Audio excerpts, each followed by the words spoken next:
다큐멘터리 역사를 찾아서 제618편 미약한 왕권 꼬리를 무는 옥사. 중종 2년 윤 1월 25일 참의 유승조 등이 어전에 나타나 이렇게 고합니다. 주상 전하, 모반을 꾀하는 자들이 있어 발고하옵니다. 뭐라? 모반이라 하였어? 예, 전하. 대체 그 자들이 누구며 무슨 일을 꾸몄다는 것이오? 전하, 아래옵기 송구하오나 의관 김공조와 서울 박경이 주동이 되고 거기에 유생, 조광보, 이장길 등이 합세하여 삼공을 시해하려고 모의하였사옵니다. 그들이 시해하려고 한 삼공이 누구란 말이오? 자, 여기에서 김공조와 조광보, 박경 등이 제거하려고 목표로 삼았던 삼공이란 박원종, 노공필, 유자광 등 중종 반정의 세 공신을 일컫습니다. 그런데 이른바 이 삼공시해 모의 사건은 사전에 발각되어서 주동자들이 붙잡혀 추국을 당하게 됩니다. 지난 시간 말미에 이 주동자들을 신문할 때 조광보가 나서서 거침없는 입담으로 박원종과 유자광을 질타하는 장면의 일부를 소개했었죠. 나에게 무슨 죄가 있다는 아이냐? 모년 사화 때 지조 있는 선비들을 모함한 자는 바로 여기 국문장에 나와있는 유자광 저자다. 김종직 같은 충직한 선비가 저자 때문에 주눅당한 것이 아닌가? 박원종에게도 묻겠다.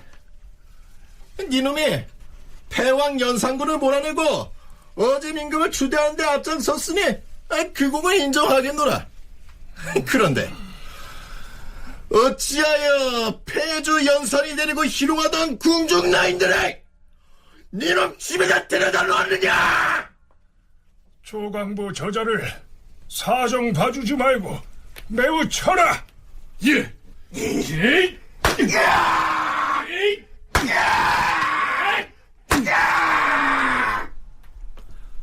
모반 사건을 취조하는 국문장에서 죄인으로 잡혀온 조광보가 거꾸로 당대 최고의 권세를 갖고 있던 박원종 등을 큰 목소리로 질타하는 상황이 벌어지자 미묘한 분위기가 연출됐겠죠. 더군다나 임금인 중종이 지켜보고 있었으니 말입니다. 결국 박원종이 나서서 중종에게 고합니다.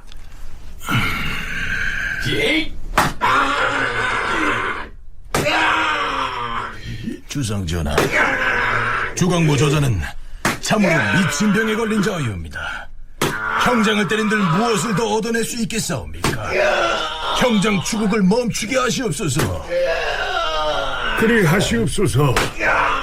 저자는 미친 자유입니다. 박원종을 비롯한 조정의 대소신료들이 조광보를 가리키면서 공공연하게 미친 사람 취급을 합니다.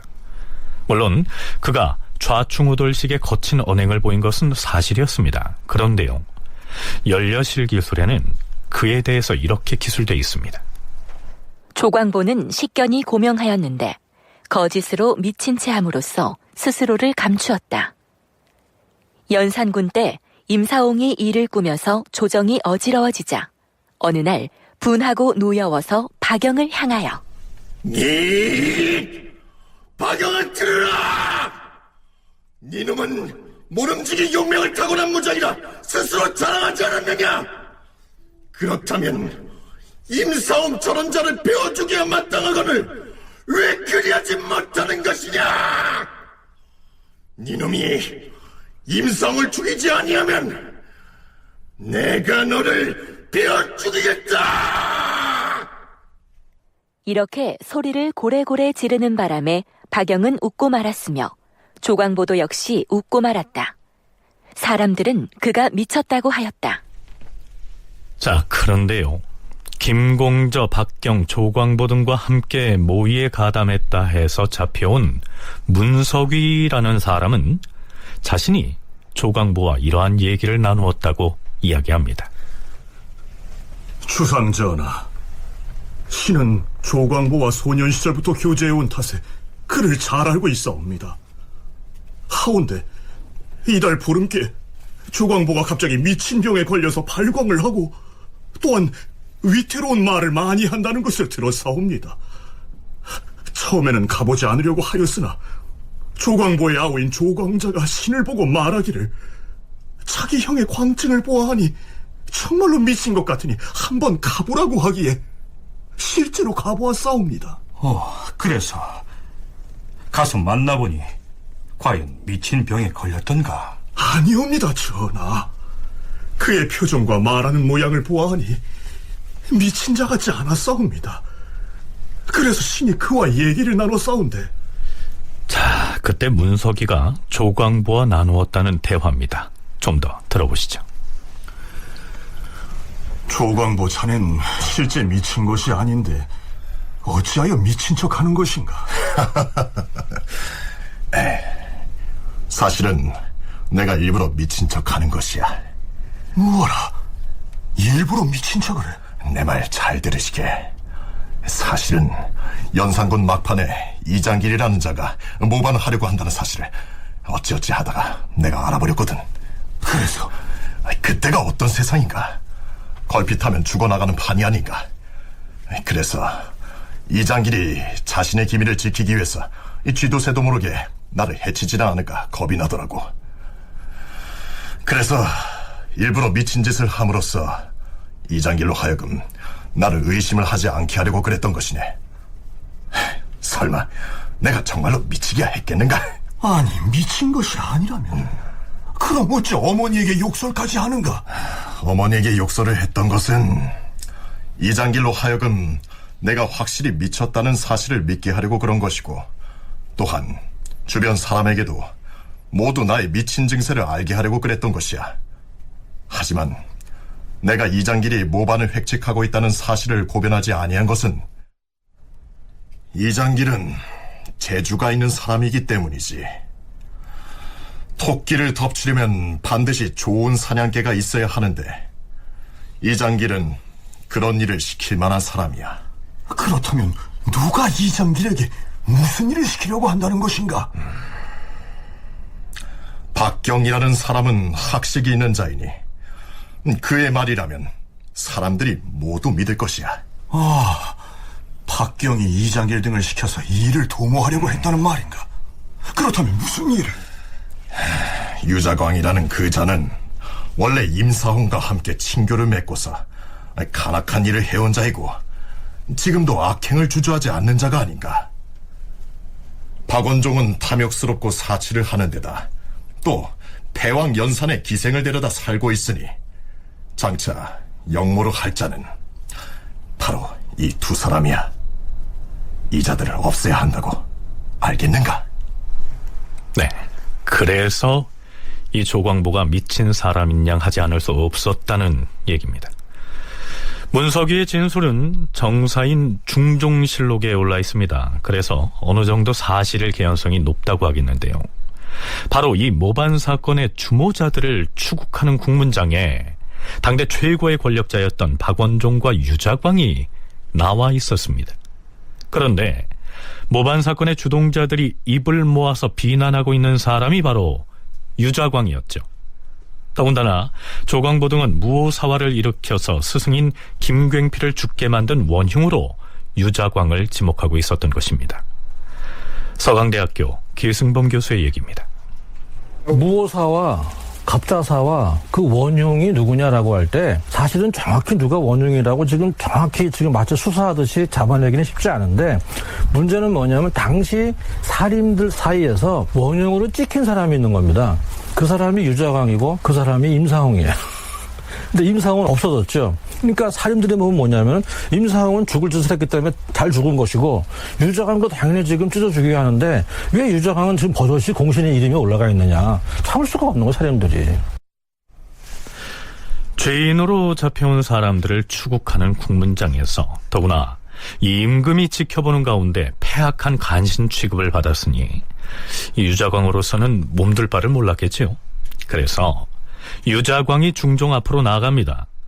무오사화에 대해서 해명을 해야겠다고 생각한 모양이죠. 주상전하, 사람들이 무오사화의 원인을 만든 장본인으로 모두 신을 지목하고 있사온데 지난 무오년에 대사를 아뢰 때 혼자서 아뢰는 것이 아니라 노사신, 윤필상, 한치영 등과 함께 의논해서 아뢰는 것이었사옵니다. 지금도 대간에서는 모두 신을 향하여 원망하고 있는 것이오니 진실로 억울하옵니다, 전하. 자, 여기에서 이 유자광이 무오년의 대사를 아뢰을 때 윤필상 등과 의논해서 아뢰었다라고 했습니다. 우리가 이미 살펴본 대로 김종직의 조의제문을 교묘하게 해석해서 사화로 연결시킨 장본인은 유자광 자신이었죠. 그런데 연산군에게 보고하기 전에 노사신 윤필상들과 함께 의논을 했기 때문에 자신만을 사화의 원인 제공자로 보는 것은 좀 억울하다, 이렇게 변명을 하고 있는 것입니다. 자, 그러면 유자광의 이 얘기를 들은 중종은 뭐라고 답할까요? 무오년에 있었던 일은 경이 실록이나 사초의 문제점을 알고서 그리 고한 것이니 그대는 충신인 것이요, 신하로서 군주에게 충성을 하였기 때문에 소인배들의 꺼림을 받는 것이지요. 이번에 간세한 무리들이 공신들을 없애려고 일을 만드는 중에 나온 말이니 경은 개의치 마세요. 중종으로서는 일단 이렇게 말을 할 수밖에 없었겠죠. 하지만 이 사건 이후로 대간에서 무오사화를 다시 규명하고 평가하려는 논의가 불붙게 되고요. 유자광의 입지는 점점 더 좁아지게 됩니다. 서울대학교 규장각 송웅섭 선임연구원의 얘기입니다. 이 사건 지난 다음에 이 옥사가 진행되는 과정에서 유자광에 대한 불만들을 사대부들이 이렇게 갖고 있다라고 하는 것들이 확인이 되었고, 그렇게 확인을 한 과정에서 유자광이 이제 불안감들을 갖게 되었고, 그래서 자신이 이제 고향에 내려가서 살겠다, 그런 상소를 국왕한테 이제 올리고, 물론 거부는 됐습니다만 이런 것들이 도리어 이제 대간을 자극을 하게 됩니다. 그래서 대간에서 나서서 유자광의 잘못들에 대한 지적들이 지속적으로 이후에 이루어지게 되었고, 유자광이라고 하는 사람을 박원종과 같은 사람들 더 이상 데리고 갈 필요가 없는 것이죠. 반정은 성공을 했고, 반정 과정에서 그 반정 기록들의 과정 기록들에 따르면 유자광이 나름대로 어떤 이 군사는 어떤 식으로 배치해야 될 것이며 뭐 어떤 방식으로 거사를 이룰 것인가라고 하는 조언을 듣고 유자광을 또 공신에 책봉한 그런 부분들이 있거든요. 하지만 지금 상황은 오히려 반정 공신들의 입장에서 보면, 자, 이 시점이 되면 박원종 등 반정 공신들에게도 이 유자광은 썩 달가운 존재가 아니었을 거란 얘기입니다.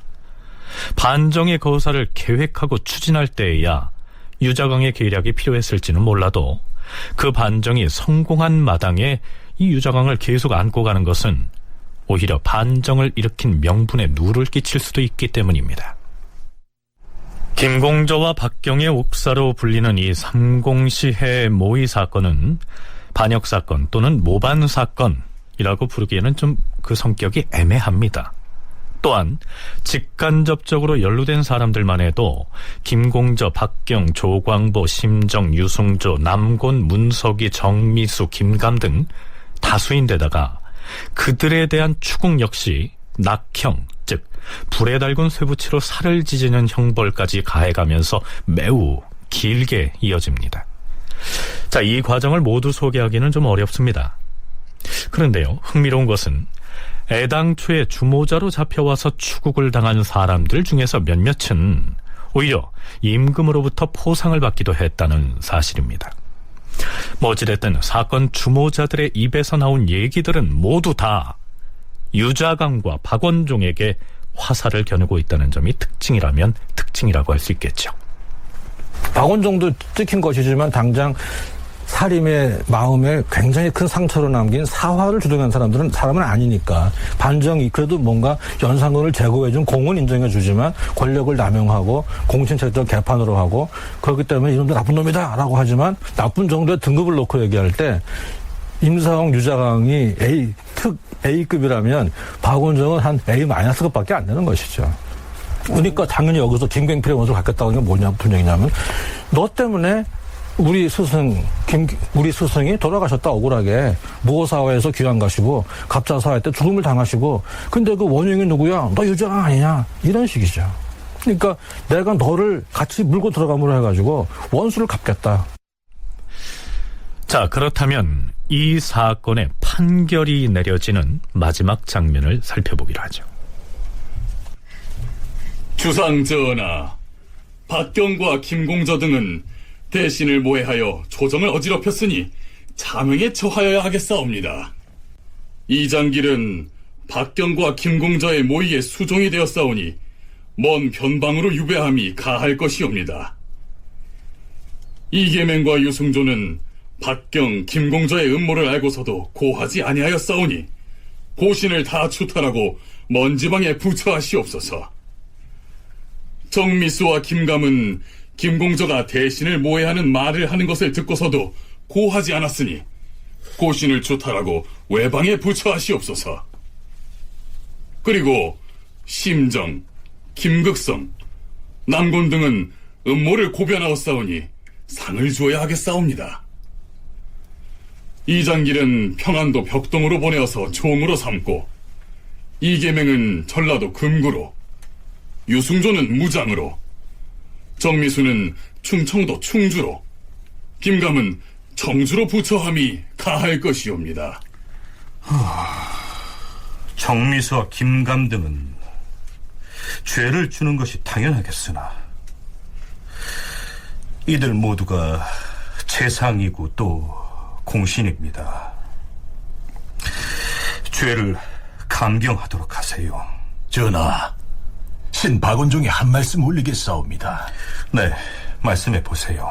간세한 무리들이 말하기를 신이 호화롭게 기생을 데리고 있다고 하니 신은 실로 마음이 불편하옵니다.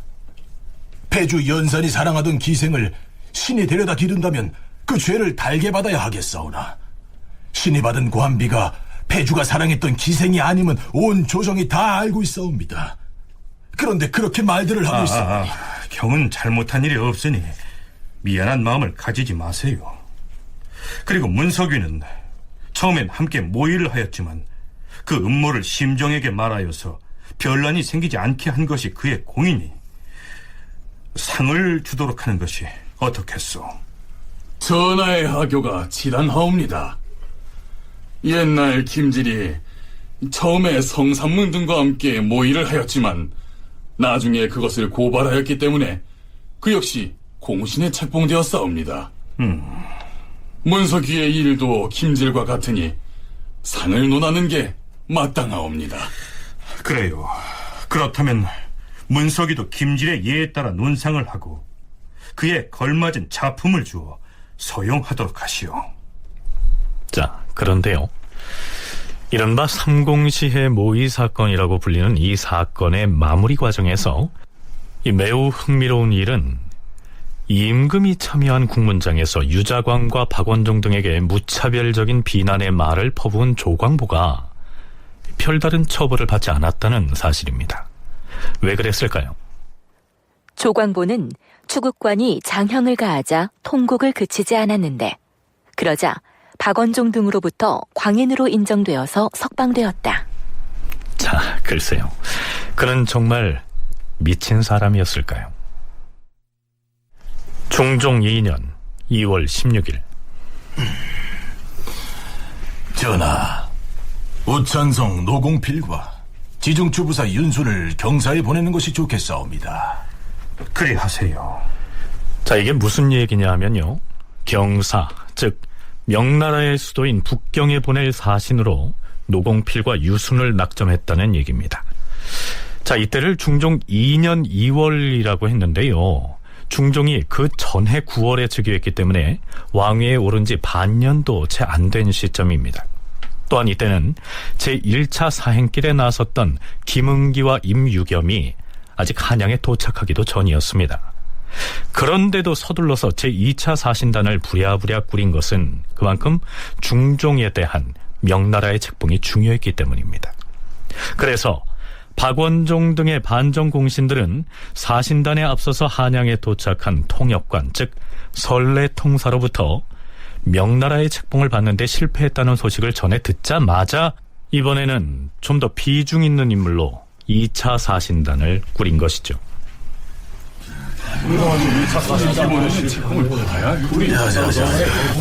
이번엔 무슨 일이 있어도 명나라 황제로부터 만족할 만한 칙서를 받아와야 합니다. 그렇습니다. 사실 이번에 김공저, 박경 등이 반역을 일으킨 것도 주상 전하께서 즉위하였음에도 명나라의 고명을 받지 못한 탓이 큽니다. 맞습니다. 그렇다면 지난번에 북경에 갔던 1차 사행과는 그 준비를 달리 해야 할 것입니다. 명나라 예부에서 문제를 삼은 것은 패주 연산이 아무리 병에 걸렸다 손치더라도 지금 엄연히 살아있는데 왜 그 아우가 왕위에 올랐느냐. 그리고 명나라에서 책봉한 세자가 어린 나이에 죽었다는 것을 믿을 수 없다, 이런 얘기 아닙니까? 맞습니다. 명나라의 그런 의문을 풀어주는 것이 매우 중요합니다. 그럼 이번에는 사신이 가지고 갈 문서에 왕실 친척들을 비롯하여 도성의 원로들 그리고 대소신료들이 연명을 해서 가지고 가는 것이 좋겠습니다. 그렇게 준비합시다. 그러니까 제2차 사행길에 나선 노공필은 나 연산군은 중병에 걸려서 왕위를 수행하기가 어려우므로 동생인 중종에게 왕위를 물려주기로 했으니 이를 윤호해 주시오 라는 내용의 연산군의 사위서를 결재받으러 가는 청사위사고요. 윤수는 나 중종은 부득이 형인 연산군으로부터 왕위를 물려받았으니 이제는 조선의 국왕으로 인정을 해 주시오 라는 내용의 공문을 가지고 가는 청승습사의 역할을 하게 된 것입니다. 드디어 2월 28일 노공필과 윤순이 북경을 향해 떠납니다. 그들이 명나라에 제출하기 위해서 지참한 문서인 신장의 내용은 이렇습니다. 황제 폐하, 생각하건대 우리 조선은 대대로 동쪽 지방을 지키면서 그동안 제후의 법도를 성실히 이행해 왔사옵니다. 그런데 불행히도 국왕이 일찍부터 풍연증이 있는 데다 세자가 갑작스레 요절하는 바람에 너무 슬퍼하여 병이 나을 기약이 없는 데다 이를 대리할 사람이 없으니 이 외방 나라의 중임을 부탁할 곳이 없게 되었사옵니다. 그런데 친동생인 진성군은 효제 호학하기로 일찍부터 명망이 있었으니 왕위를 이어받을 만하옵니다. 그리하여 종실의 친척들과 대신에서부터 서민 기로에 이르기까지 모두 한결같은 말로 이르기를 부자간의 대를 잇는 것이 고금의 떳떳한 법이지만 이어받을 친자가 없으니 아우인 진성군이 왕위를 잇는 것이 마땅하다라고 하였사옵니다. 이에 대비인 강정왕비께 부미하여 임시로 군국의 임무를 이어받게 하고 삼가 황제 폐하의 하명을 기다리는 것이오니 이것은 실로 명분이 바르고 말이 떳떳하여 티끌만큼의 거짓도 없는 것이옵니다. 그런데 이제 전술한 일 때문에 온 나라가 두려워하고 미혹합니다. 지금 국왕은 오랫동안 병세가 쌓여서 다시 일어나기 어렵사옵니다. 왕위는 지극히 중대하여 오랫동안 비울 수 없는 실정이므로 온 나라의 공의로서 애초에 합의한 신하들의 성명을 여기에 열거하여 상달하옵니다. 자, 이러한 내용의 신장을 가지고 북경을 향해 떠납니다. 명나라의 조정으로부터 만족할 만한 답장을 가지고 올 수 있을까요? 결과적으로 말하면 이번에도 명나라의 고명을 받는 데 실패합니다. 중종실록에는 그 내용이 자세히 나와 있지 않은데요. 명종 때 어숙권이라고 하는 사람이 쓴 패관잡기에 노공필 등 사신이 북경에 도착해서 명나라 예부와 주고받은 대화의 내용이 비교적 상세하게 기록되어 있습니다. 노공필을 북경에 보냈는데 임금의 친족과 문무관리 등 1,300여 명이 연명한 주본을 가지고 가서 중종에 대한 고명을 청했다.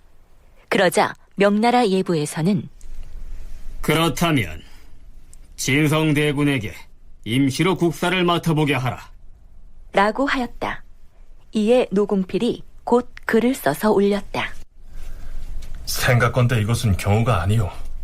나라 안에 임금이 없어서 명나라 황제로부터 고명을 받지 못한 때에나 임시로 하는 것이지요. 어찌 임시 서리의 이름으로 왕위를 대신 맡아서 위로는 중국에 대하여 제후의 책임을 다하고 아래로는 국내의 민심을 안정시킬 수 있단 말이오.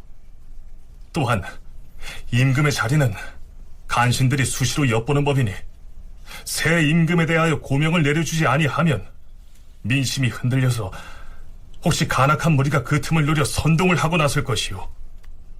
그리 되면 나라가 편안치 못할 것은 물론이요, 또한 그 결과로 중국에도 해를 끼칠 것이 아니겠습니까? 지금 우리나라는 왕위가 빈 지 1년이 넘었으나 나라가 안정되지 못한데도 어디에 하소연할 곳이 없으므로 1년에 2번씩이나 북경의 사신이 와서 고명을 청하였으되 아직 허락을 받지 못하고 있습니다. 이것은 중국이 제후국을 대접하는 도리가 아닌 것이오. 그러나 노공필의 글을 다 읽은 예부의 반응은 신통치 않았다. 하지만 지금 만약 조선의 왕이 바뀌는 것을 허용한다면 장차 2-3명의 신하들이 왕위를 마음대로 정하는 일이 생기게 된다. 그러니 이번에는 이대로 돌아가서 다시 왕대비가 황제 폐하께 올리는 주보를 새로 작성하여 가져오도록 하라. 결국 조선에서 청사위사와 청승습사의 임무를 띠고 2번째로 북경에 간 노공필과 윤수는 명나라 예부로부터 중종으로 하여금 임시로 국왕의 임무를 대신하도록 허용한다 하는 의미의 권서국사라는 답변만을 직서로 받아오게 됩니다. 계승범 교수의 얘기입니다.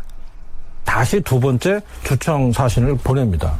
그때는 뭐냐 하면 이제 대비부터 시작해가지고 왕실의 어른들 아니면 도성의 어른들, 나이 많은 사람들 한 만 몇 명 정도의 그 연판 서명을 받아가지고 보내죠.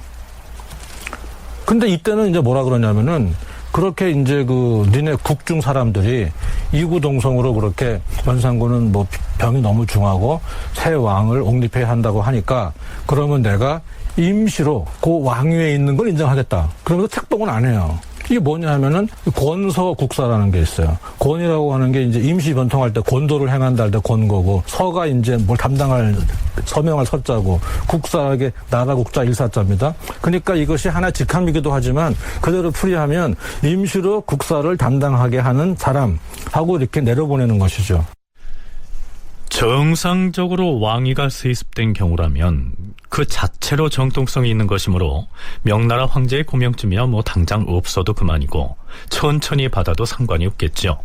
그런데 신하들이 임금을 쫓아내고 새 임금을 세우는 정변을 일으켰으니 우선 민심을 안정시키기 위해서라도 중종은 중국으로부터 왕위 계승을 인정받는 일이 매우 중요했던 것입니다. 노공필 등이 받아온 중국 예부의 자문을 보면 그 마지막 부분이 이렇습니다. 이제 귀국의 사신에게 황제 폐하의 직유를 받들어서 진성대군에게 국사를 서리하게 하는 바이요. 나중에 조선 왕실의 대비가 황제 폐하께 주청을 올리는 문서를 가져오면 그때 조선의 국왕을 정식으로 숙봉할 것을 결정한다 하였으니 이렇게 하면 장차 천명과 민심과 국채와 사세가 길이길이 온전하고 빈틈이 없을 것으로 여기요. 자, 1차 사행 때에는 연산군이 살아있는데 새 왕이 즉위하는 것은 있을 수가 없다 하면서 가차없이 거절을 했던 것인데요. 거기에 비하면 2차 사행을 떠났던 노공필 등은 어느 정도는 그 임무를 성공적으로 수행하는 셈이 됩니다. 중종반정 이후에 승습 외교와 조명관계라는 논문을 쓴 김경록은 해당 논문에서 이렇게 기술하고 있습니다. 조선의 국모가 주청을 하면 허락할 수 있다는 의견이므로 1차 주청 때보다는 우호적인 태도라고 할 수 있을 것이다. 중종으로 하여금 권서국사하게 한다는 내용도 성과라 할 수 있다. 이 시기 명나라의 예부에서도 중종의 승습을 반대한다는 의사를 강하게 나타내는 관리들이 있었음이 나타나고 있다. 2차 사행은 특히 조선 출신 환관을 통한 적극적인 외교 활동이 일정한 성과를 거둔 것으로 사위와 승습의 두 가지 목적 가운데 사위의 목적은 달성하고 권서국사를 윤허하는 황제의 명령을 기재한 예부의 자문을 가져온 것은 성과라 할 수 있다. 이만한 성과라도 이룰 수 있었던 것은 명나라의 조정의 포진에 있던 조선 출신 환관을 이용한 외교 활동이 일정 부분 효력을 발휘했다는 얘기입니다. 미리 말하자면요, 중종 2년 9월에 제3차 청승습사로 간 성희안이 중국 황제로부터 중종에 대한 고명을 받아옴으로써 이른바 중종 반정 이후의 승습 외교는 마무리가 됩니다. 노공필 등이 제2차 사행을 갔다가 돌아오고 있는 길에 전례대로 통역을 맡았던 역관이 선례통사로서 사신단보다 먼저 한양에 돌아와서 상황 보고를 합니다. 앞에서 우리가 살펴본 대로 적잖은 성과를 거두긴 했지만 중종에게 권서국사, 즉 임시로 임금 자리에 앉아서 국사를 대신하게 한다 하는 내용의 자문을 가지고 왔다는 사실을 당시의 백성들은 어떻게 받아들이고 있을까요?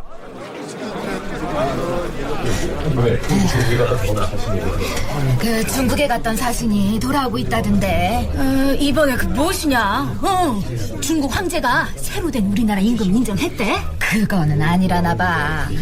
권서 국사라고 하던가.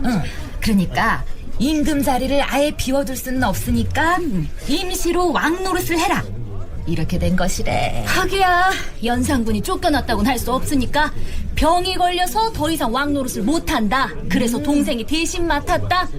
아휴, 이렇게 거짓말을 했다는데 중국 놈들이 의심을 할 만도 하겠지. 아휴, 연산군 아들 그 세자는 어떻고, 귀양 보냈다가 죽여버렸는데 병에 걸려서 죽었다, 아휴, 이렇게 둘러댔으니 원. 그러나 저러나 명나라에서 우리 임금을 아주 확실하게 인정을 안 했다면 지금 임금 자리에 있는 그 왕은 영 불안하겠네. 그려. 그러게 말이야. 자, 그런데요, 1차로 사행길에 나섰던 사신단이 고명을 받지 못한 채 돌아오고 있을 때 우리가 앞에서 다루었던 김공저와 박경의 반란 사건이 있었죠. 그런데 공교롭게도 노고일 등 2차 주청사가 돌아오고 있던 바로 그 시각, 또 한 차례 소용돌이가 일어납니다. 사람들은 반정에 성공했으면 이제 폭정의 시대가 가고 다 살기 좋고 정직하고 바를 정자가 정말 실천되는 그런 사회를 꿈꿨는데 별로 바뀐 게 없고 왕만 바뀐 것이고 뭐 이런 생인 것이죠. 그러니까 특히 그렇다고 해서 중종 자체에 대해서 불만을 품지는 않고 이 3대장들, 특히 박원종이 너무 그 권력을 남용하고 애가 불공정하고 너무 좀 포악하다, 이런 식으로 많이 민심이 안 좋아지고 있는 것이죠. 그러니까 이 사람들이 이거 뭐 우리 뭐해, 우리도 한번 떼고 먹고 들어가 볼까, 술 먹다가 그런 말 한마디 할 수 있는 것이고, 이런 맥락에서 이제 발생한 사건이 아닌가. 근데 왜 중종 한 5년까지 이런 역모가 줄줄이 발생합니다. 근데 재미있는 게 이 첫 번째 두 개가 전부 다 그 타이밍이 언제냐면은 중종의 왕위 책봉이 거절당한 소식이 한양에 알려질 바로 그쯤에 발생한다는 거예요. 그런데 이때 또 한바탕 세상을 뒤엎어서 권력을 거머쥐려고 거사를 모의한 것으로 알려진 사람이 누구냐 하면요, 이과라는 인물이었습니다. 박원종, 성희안, 유순정 등 이른바 3대장이 중종반정의 거사를 모의하고 있을 때 전라도에 귀양가 있던 인물이 먼저 군사를 일으켰다 하는 내용 소개한 적이 있죠. 그가 바로 이과였습니다. 자, 우선 이과가 어떤 사람인지 잠깐 살펴보죠.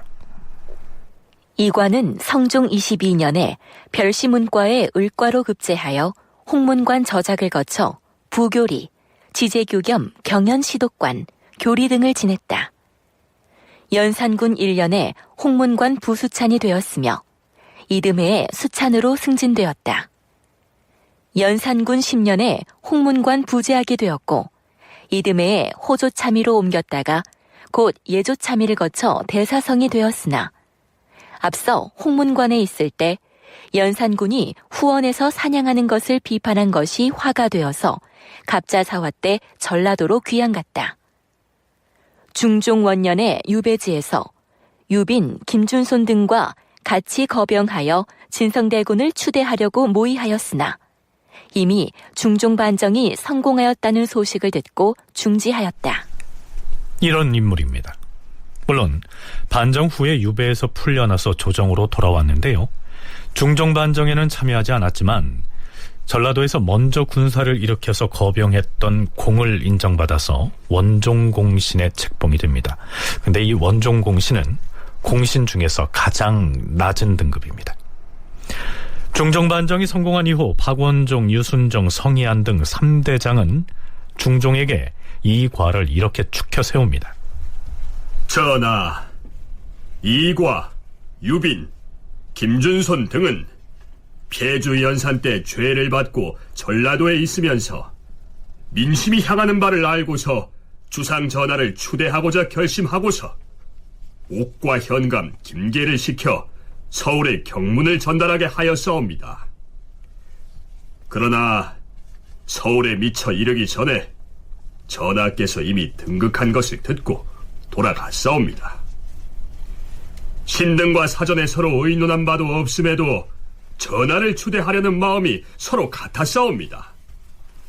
결국 서울과 지방이 협심하여 전하를 추대한 것임을 이로써도 알 수 있지 않사옵니까? 마땅히 사책에 크게 적어야 하겠기에 주상 전하께 아뢰는 것이옵니다. 어허, 그런 일이 있었어요. 그렇다면 그 기록을 사책에 크게 남기도록 하시오. 이렇게 해서 이과가 지어서 선포했던 격서의 내용이 중종실록에 실려서 지금 우리가 보고 있는 것입니다. 하지만 그것만으로는 위안이 되지 않았던 모양이죠. 서울대 규장각 한국학연구원 송웅섭 선임연구원의 얘기입니다. 이과라고 하는 사람은 박원종과는 별도로 반정을 도모하고 있었던 사람이었고, 이전에 그렇게 도모를 하는 과정에서 이미 반정이 성공을 해서 연산군이 폐위됐다라고 하는 소식을 듣고 이제 자기들이 추진하고 있었던 반정을 이제 그만둔 사람이거든요. 하지만 이과의 입장에서는 사실은 그 이후에 진행되는 상황이 배가 아팠을 거예요. 왜냐하면 박원종, 유순정, 성희안은 정말 호의호식하면서 최고의 권력을 누리고 있는 대단히 어려운 작업임에는 분명했습니다만 다 지난 그 결과론적인 입장에서 봤을 때는 자기가 조금 더 빨리 이 사건을 도모를 했다면 박원종이 누리고 있는 저 지위와 모든 명예와 권력은 다 자기 것인데라고 하는 그런 생각들을 가질 수 있고, 현실적으로 자기가 누리고 있는 권력은 원종공신에 책봉된 어떻게 보면은 별거 아닌 것으로 생각되는 그런 불만들이 있었던 것이고, 이과의 입장에서는 자신이 먼저 거사를 일으켜서 반정에 나섰던 것인데 지방에서 시작했던 관계로 서울에서 거사를 꾸민 이른바 박원종 등 3대장에게 기회를 뺏긴 셈이죠. 그런 그에게 모든 권세를 한 손에 쥐다시피 세도를 부리고 있는 이 박원종 등이 고깝게 보였을 것은 인지상정입니다. 그래서 들고 일어난 것으로 돼 있는데요. 사실 이때의 분위기가 어느 정도 힘을 갖춘 사람에게는 이참에 나도 한번 들고 일어나면 성공할 수 있지 않을까, 이런 생각을 갖게 할 만한 환경이었던 것 같습니다.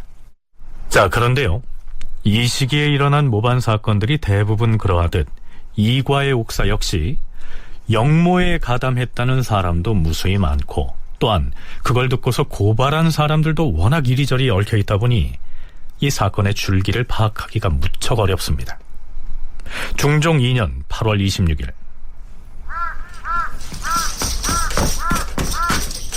주상 전하, 신은 우림이 노용손이라 하옵니다. 영모 사건을 고변하려고 달려왔사옵니다. 뭐 우림이라 했는가? 이번엔 또 누가 영모를 꾸몄다고 하는 것인가? 자, 여기에서 잠깐. 지금 영모를 고변하러 온 이 사람은 우림위라고 했는데요. 우림위란 성종 23년에 서울의 진출로를 열어준다는 취지 아래 신설된 군대 조직이다. 중앙조정의 친위 부대 가운데 하나로 당시 금군인 겸사복과 내금위 중 다수의 군인들이 변방으로 파견되어서 서울에 있는 금군의 수가 부족하자 이를 강화하기 위한 조처로 만들어졌다. 무죄가 뛰어난 서울 가운데 시험을 보아 뽑은 50인을 정원으로 근무를 하도록 되어 있었는데 모두 채아직을 받았다. 금군에 속하는 일반 군인들과는 달리 서울 출신인 이들은 정해진 녹봉이 따로 없이 근무 평정에 따라서 1년에 몇 차례씩 소속이 바뀌기도 했고요. 녹봉도 부정기적으로 받는 요즘으로 치면 비정규직에 해당합니다. 그러니까 반역을 고변하러 온 노영손이라고 하는 이 우리미 군사가 역모를 고변하러 왔다 하는 것은 누군가가 차별받고 있는 서울 출신들을 선동해서 들고 일어날 궁리를 했다, 이런 얘기가 되는 겁니다. 서울 차별이 굉장히 심해지고 있을 때입니다. 그러니까 경국대전만 해도 벌써 적자가 없고 서자가 있으면은 당연히 아버지의 모든 걸 다 계산할 수가 있고 법적으로 아무 문제가 없던 상태인데 비해서 이 유교적인 가치를 굉장히 중시했던 사림이 득세하면서 정치 무대는 말할 것도 없고 가정 내에서도 적서 차별이 굉장히 심해지기 시작하죠. 물론 가장 심해지기 시작하는 건 이제 17세기 때 들어가서부터지만 이런 것도 아마 여기서 잘 보면은 문제가 있지 않을까 해서 그 광해군 때 허균이 쓴 홍길동도만 보면 벌써 이미 그때쯤 가면은 벌써 이거는 아버지를 아버지라 부르지 못하게 하고 거의 인간으로 여기지 않는, 그러니까 이것이 그런 어떤 큰 사태의 변화가 하루아침에 발생할 수 있는 건 아니고요. 이미 한 16세기 때부터 시작해서 16세기 내내 쭉 이어서 서울에 대한 그 차별의식이 가정 내에서도 상당히 심해지는 시기가 아닌가. 자, 그렇다면 이 노영손이라고 하는 이 우리미 소속 무인이 고변한 내용을 잠시 들어보죠. 전하, 이달 18의 날에 신이 칠촌 진려의 지아비인 하원수의 집에 갔사온데 하원수가 이렇게 말하였사옵니다. 그 소유라는 자를 그대도 알 것이다. 반정거사 때 군사를 400명이나 인솔한 공이 있는데 처음에는 4등 공신에 참여했다가 끝에 가서는 그마저 깎여서 결국 공신록에서 이름이 빠져버렸다. 병조 정랑 윤기수도 처음에는 3등 공신으로 기록되었다가 끝에 가서는 4등으로 기록도 되지 못했으니 지금 이런 사람들이 모두 통분하고 유감스럽게 여기고 있다. 지금 윤기수가 나한테 뭐라 말하는지 아나?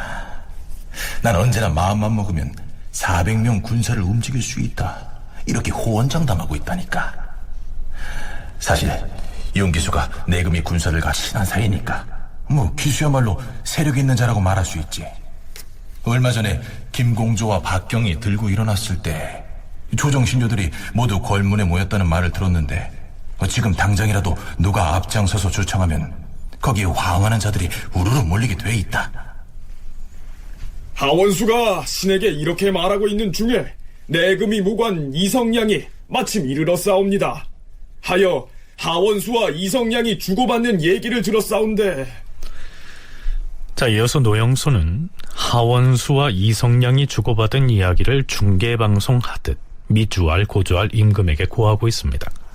그 얘기의 주요 내용이라는 것을 들여다보면 박원종 등 일부 권세 가진 자들이 공신책봉을 쥐락펴락하고 힘이 없는 사람은 반정거사 때 아무리 공을 세웠어도 대접을 못 받을 뿐만 아니라 더구나 적자가 아닌 서울 등은 아무리 공을 세워봤자 녹훈을 인정받지 못한다, 이런 불평불만의 내용들이 주를 이루고 있습니다.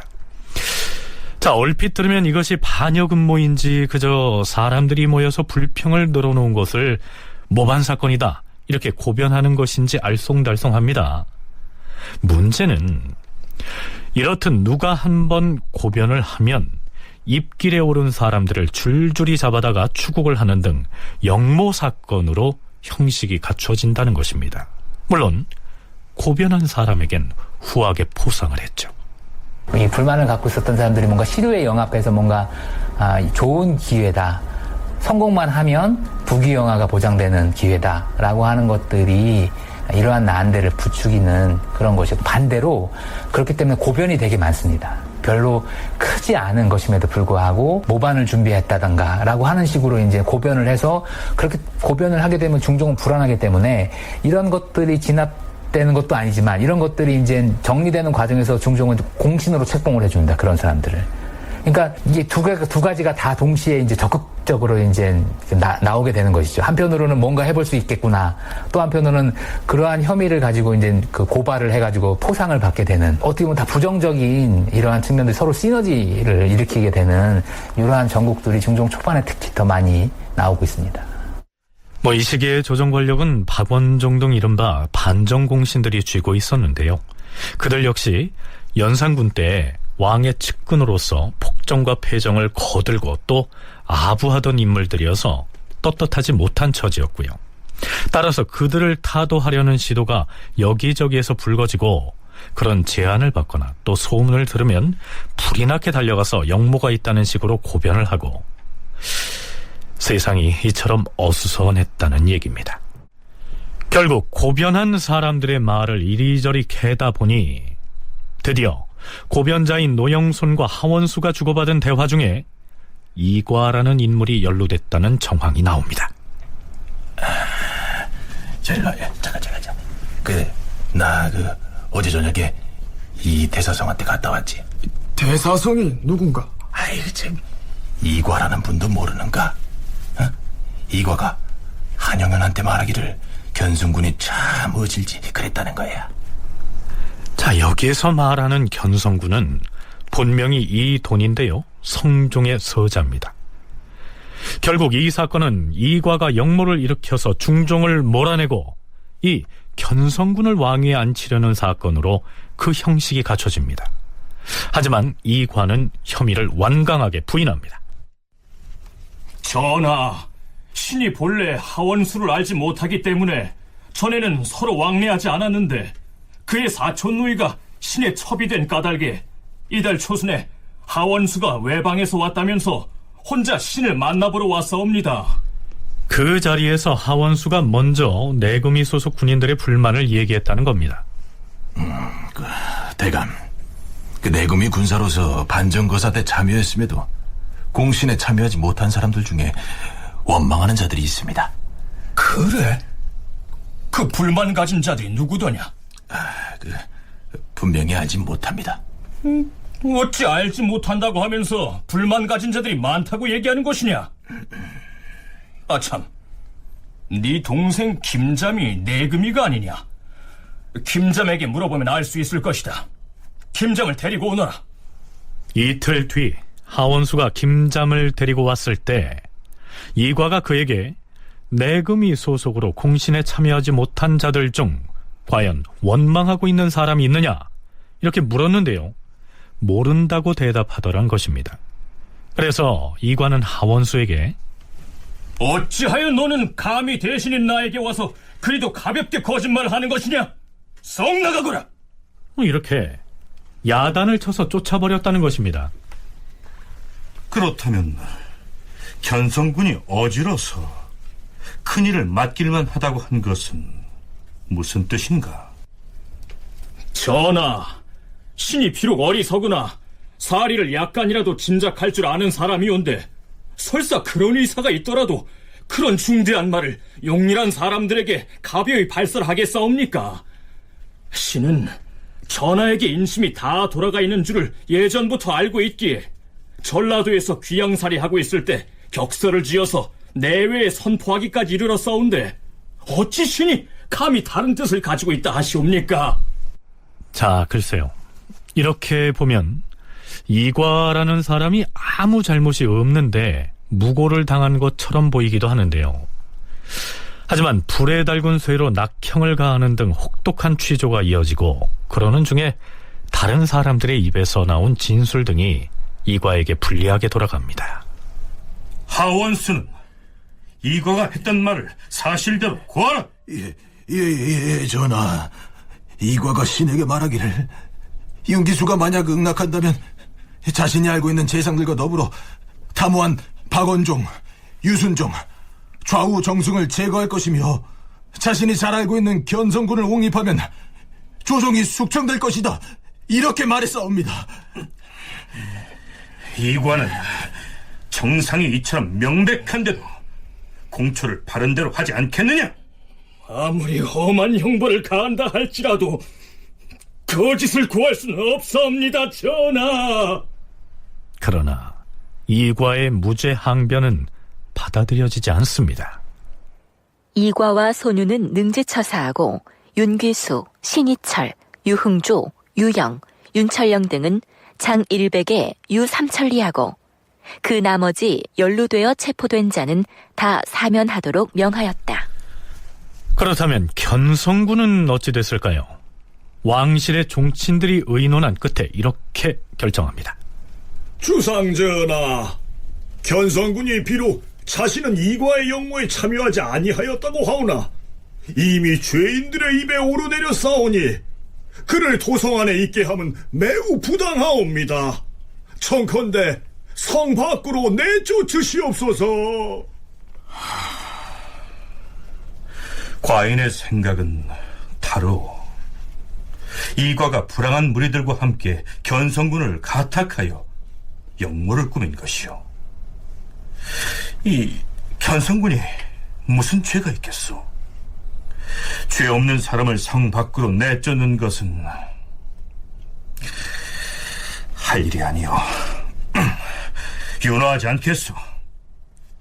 그러나 신료들의 탄핵이 이어졌으므로 그는 결국 간성에 유배되었다가 뒷날 대신들의 극론으로 사약을 받았다. 그 뒤 역모에 가담하지 않았다는 사실이 인정되어 이듬해에 신원되었다. 이과의 옥사는 이렇게 마무리됩니다. 그뿐만이 아닙니다. 중종 4년 8월에는 종실의 서얼들이 중심이 돼서 이 삼정승을 압살하고 중종을 폐위하고 안원군을 옹립하려고 했다가 발각되는 또 한 번의 옥사가 일어나기도 합니다. 중종의 허약한 왕권과 박원종 등 반정공신들의 타락이 초래한 혼란상이었다. 이렇게 정리할 수가 있겠죠.